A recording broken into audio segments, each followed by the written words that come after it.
because you see you are standardization, obsessed with standardization, but हमारा क्या स्वादानुसार है.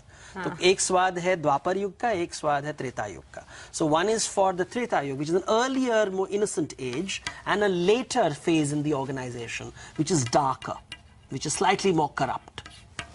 Okay. Now, if I have to do the principle of dharma again, just to revise, you have got 0, plus, minus, 0, animal instinct. Right. This is exploitation, this is empathy. Right. Dharma is here, adharma is here.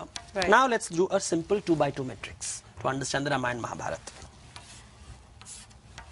So you have rules on one side.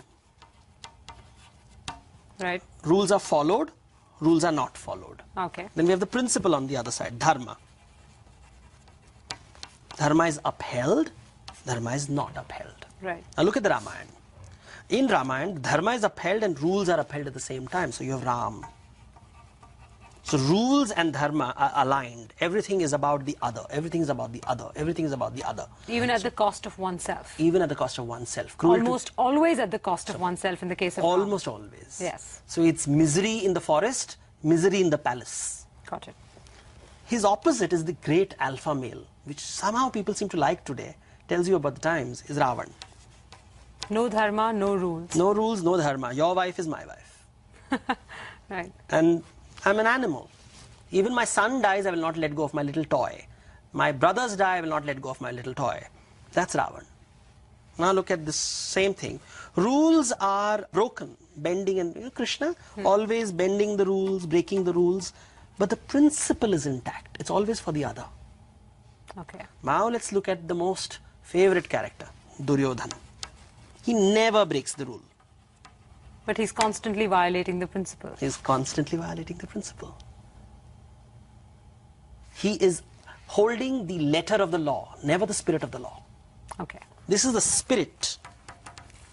This is the letter. This is the belief. This is the behavior. He's a pretender. Where does Yudhishthir fit in all of this? Yudhishthira is someone struggling to be Ram.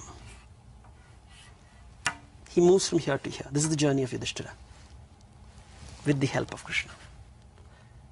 You see, his honesty is about rules. He's not realizing it's not about rules, it's about principles. Right. Mahabharata is the story of focus on the principle. You say, so when a woman is being disrobed, everybody is discussing legal matters. Is it okay or not okay to disrobe her? I mean, grow up. This is Bhishma and Drona watching a woman being disrobed, and they are supposed to be very educated people, and they are not doing anything. This brings me to a very interesting issue. You said that the Ramayana comes from an older age, an age of more innocence. The Mahabharata comes from a darker age. Yes. It's a more matured organization. This is a very early phase organization. Just tasted success. Everything is right. Market is right.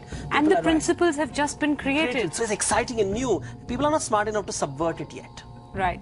Here, in this stage, you've gone from principle to now a slightly more rule-focused organization. The principles have been forgotten. Rules have become more important. So it's bureaucratic, highly bureaucratic.